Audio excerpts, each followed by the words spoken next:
Assalamualaikum warahmatullahi wabarakatuh.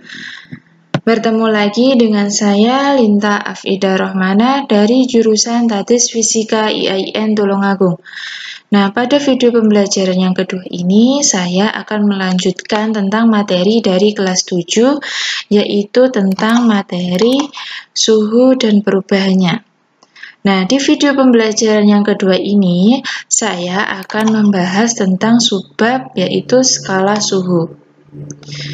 Nah, bisa kita lihat di video yang pertama, yaitu kita bisa melihat, yaitu untuk Celcius, titik bekunya yaitu 0, untuk titik didihnya yaitu 100. Untuk Fahrenheit, titik bekunya yaitu 32, untuk titik didihnya yaitu 212. Nah, sedangkan reamur untuk titik bekunya yaitu 0, untuk titik didihnya yaitu 80. Sedangkan untuk Kelvin yaitu titik bekunya yaitu 273, untuk titik didihnya yaitu 373. Nah, untuk perbandingan skala suhunya yaitu untuk skala Celcius yaitu 100, untuk skala reamur yaitu 80, untuk skala Fahrenheit yaitu 180, untuk Kelvin yaitu 100. Nah, perbandingan suhu ini bisa disederhanakan jika dibagi dengan 20. Maka skala Celcius yaitu 5, skala reamur yaitu 4, skala Fahrenheit yaitu 9, dan skala Kelvin yaitu 5. Nah, dengan memperhatikan titik-titik bawah, maka perbandingan angka suhunya yaitu untuk Celcius yaitu 5, untuk reamur yaitu 4, untuk Fahrenheit yaitu dikurangi dengan titik bekunya yaitu dikurangi 32, yaitu hasilnya adalah 9, untuk Kelvin yaitu dikurangi 273, yaitu hasilnya adalah 5. Nah, bisa kita lihat perbandingan suhu dari Celcius dan reamur. Nah, untuk perbandingan suhunya yaitu suhu Celcius dikurangi dengan 0 per suhu reamur dikurangi dengan 0, sama dengan 100 dikurangi dengan 0 per 80 dikurangi 0.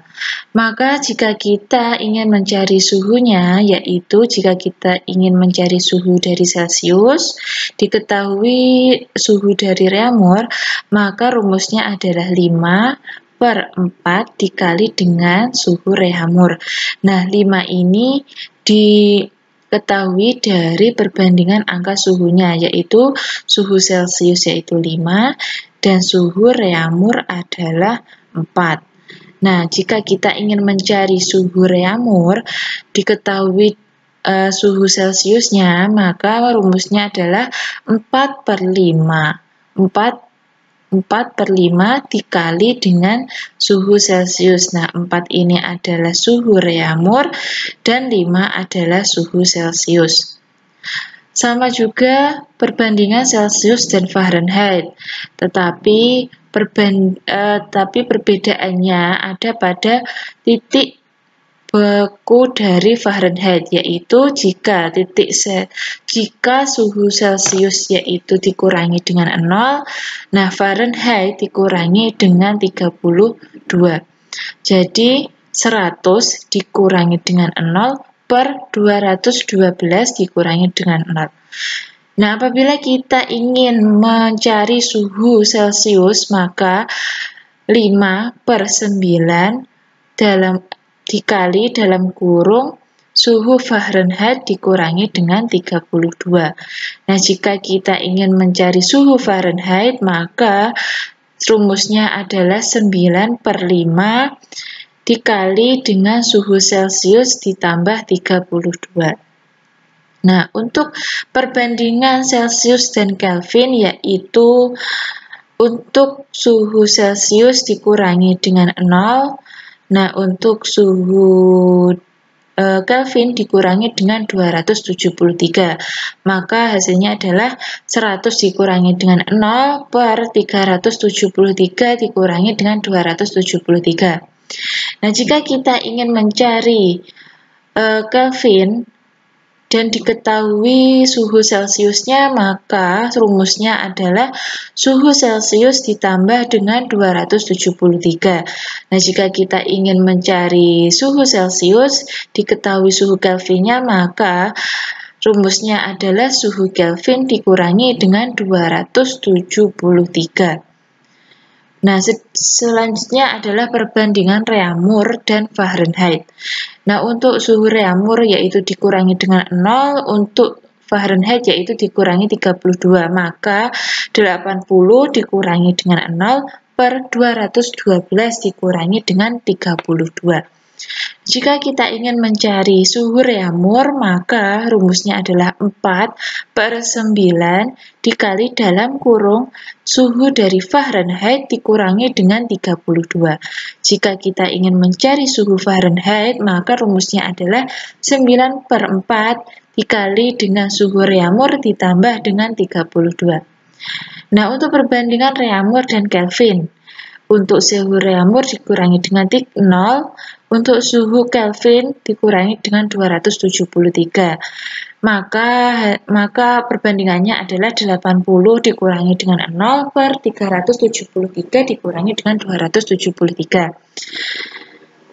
Sedangkan rumusnya adalah seperti ini. Jika kita ingin mencari Kelvin, suhu Kelvin, maka rumusnya adalah 5 per 4 dikali dengan suhu Reaumur ditambah dengan 273. Jika kita ingin mencari suhu Reaumur, maka rumusnya adalah 4 per 5 dikali dengan dalam kurung suhu Kelvin dikurangi dengan 273. Nah, yang terakhir adalah perbandingan Fahrenheit dan Kelvin. Nah, Fahrenheit sendiri adalah dikurangi dengan 32, untuk Kelvin yaitu dikurangi dengan 273. Maka 212 dikurangi dengan 32 per 373 dikurangi dengan 273. Maka rumusnya adalah seperti ini.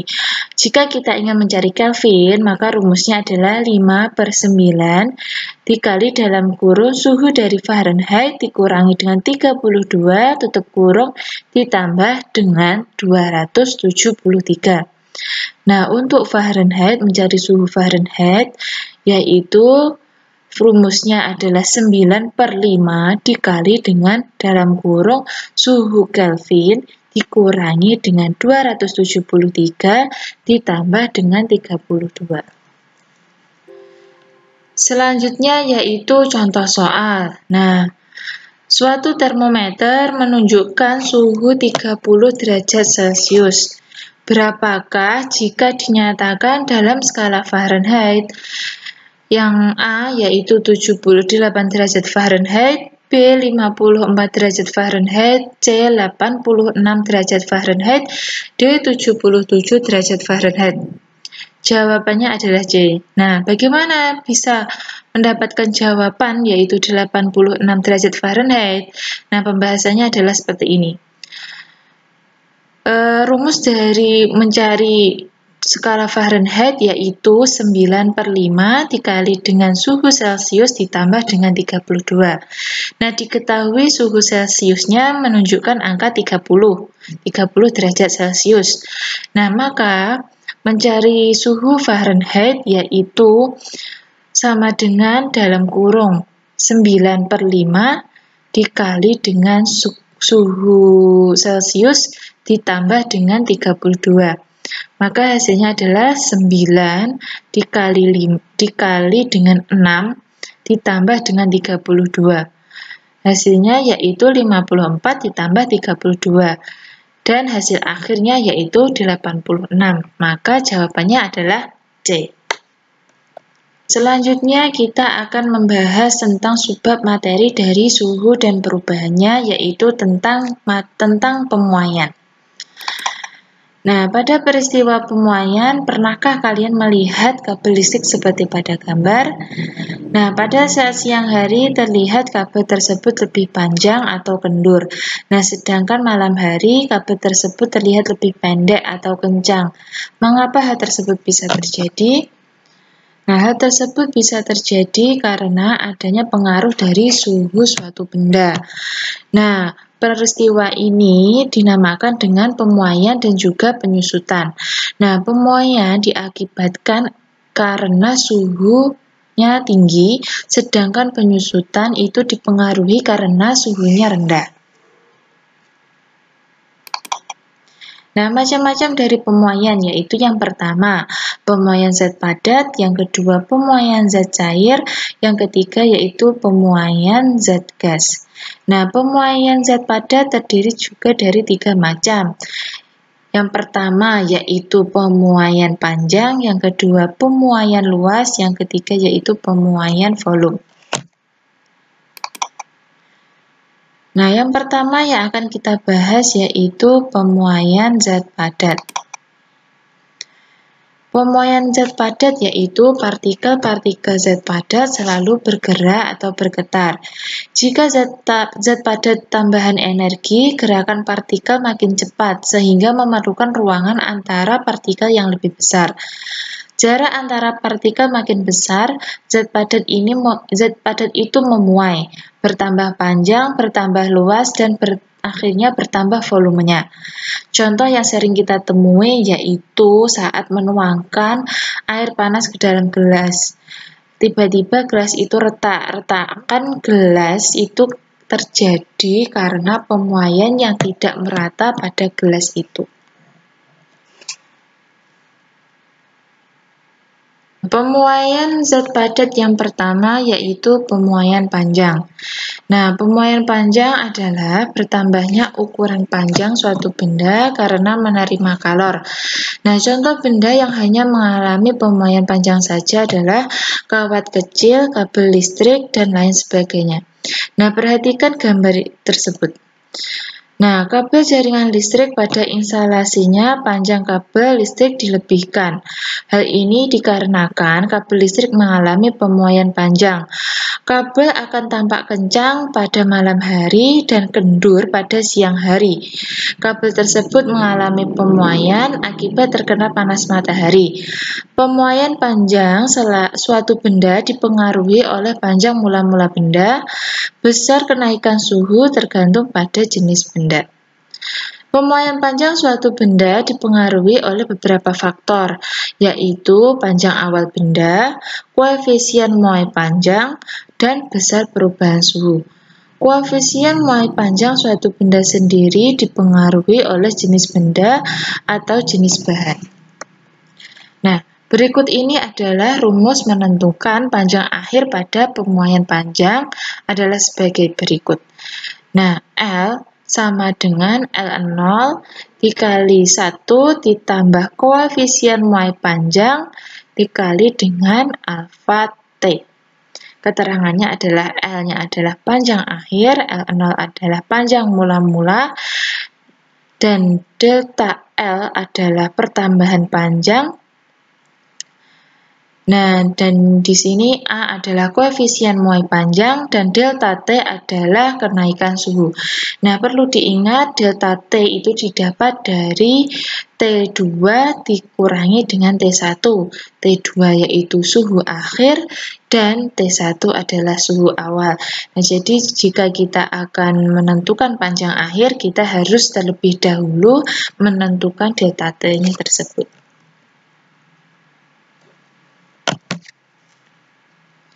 Nah, selanjutnya ada pemuaian zat padat yaitu pemuaian luas.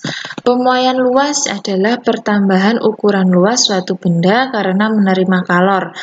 Pemuaian luas terjadi pada benda yang memiliki ukuran panjang dan lebar, sedangkan tebalnya sangat kecil dan dianggap tidak ada. Contohnya yaitu benda yang mempunyai pemuaian luas yaitu jendela kaca rumah. Nah, perhatikan gambar tersebut. Nah, pada saat udara dingin, kaca tersebut akan menyusut karena koefisien muai kaca lebih besar daripada koefisien muai kayu. Nah, jika suhu meningkat, maka kaca akan memuai lebih besar daripada kayu kusen, sehingga kaca akan terlihat terpasang dengan rapat pada kusen kayu tersebut. Nah, faktor Yang mempengaruhi pemuaian luas adalah luas awal, koefisien muai luas, dan perubahan suhu. Karena sebenarnya pemuaian luas merupakan pemuaian panjang yang ditinjau dari dua dimensi, maka koefisien muai luas besarnya sama dengan 2 kali koefisien muai panjang. Nah, rumus untuk menentukan luas akhir pada pemuaian luas adalah sebagai berikut. Nah, A yaitu luas akhir, A0 yaitu luas mula-mula, dan beta yaitu koefisien muai luas, dan delta T yaitu kenaikan suhu. Maka rumusnya adalah A sama dengan A0 dikali dalam kurung 1 ditambah beta dikali dengan delta T. Nah, perlu diingat juga delta T didapat dari T2 dikurangi dengan T1, maka suhu A. T2 yaitu suhu akhir, T1 yaitu suhu awal. Jadi untuk mencari luas akhirnya perlu kita mencari dulu delta T-nya, yaitu kenaikan suhunya. Selanjutnya adalah pemuaian zat padat, yaitu pemuaian volume.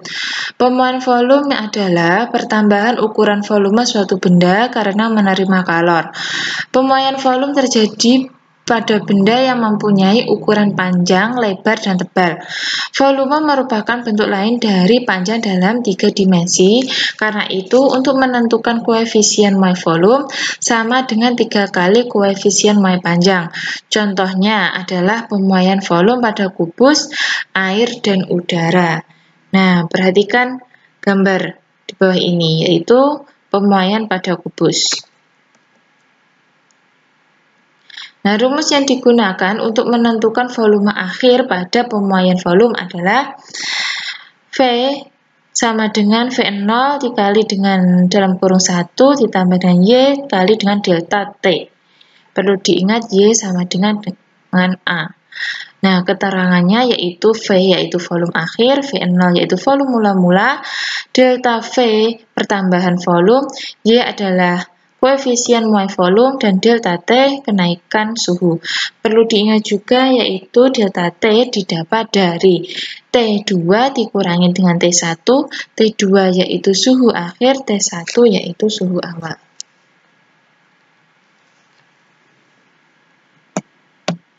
Nah, selanjutnya pemuaian yang kedua yaitu pemuaian zat cair. Nah, zat cair memiliki sifat utama yaitu menyesuaikan dengan bentuk wadahnya. Oleh sebab itu, pemuaian pada zat cair tidak melibatkan muai panjang ataupun muai luas, tetapi hanya dikenal sebagai muai ruang atau muai volume saja. Semakin tinggi suhu yang diberikan zat cair, maka semakin besar muai volumenya. Contoh pemuaian zat cair yang ada pada raksa atau alkohol pada termometer.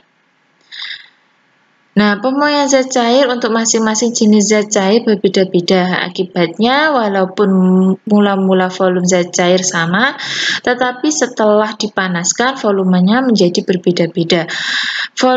Pemuaian volume zat cair terkait dengan pemuaian tekanan karena adanya peningkatan suhu.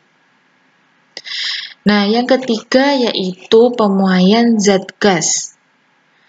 Nah, perhatikan gambar balon tersebut. Nah, perhatikan, pernahkah Ananda kaget ketika tiba-tiba mendengar letusan balon milik adik? Nah, kira-kira balon tersebut bisa meletus karena apa? Nah, balon tersebut bisa meletus karena adanya pemuaian gas di dalam balon tersebut. Nah, yang disebabkan karena adanya peningkatan suhu. Nah, contoh lain dalam kehidupan sehari-hari yaitu ketika kita melihat ban kendaraan itu meletus ketika terlalu keras. Nah, gas mengalami pemuaian ketika suhunya bertambah. Nah, ini akan mengalami penyusutan jika suhunya turun. Pada pemuaian zat gas tidak dikenai muai panjang dan muai luas, yang ada hanyalah muai volume gas tersebut. Nah, sekian video pembelajaran yang sudah saya sampaikan. Ada kurang lebihnya mohon maaf. Wabillahi taufiq wal hidayah. Wassalamualaikum warahmatullahi wabarakatuh.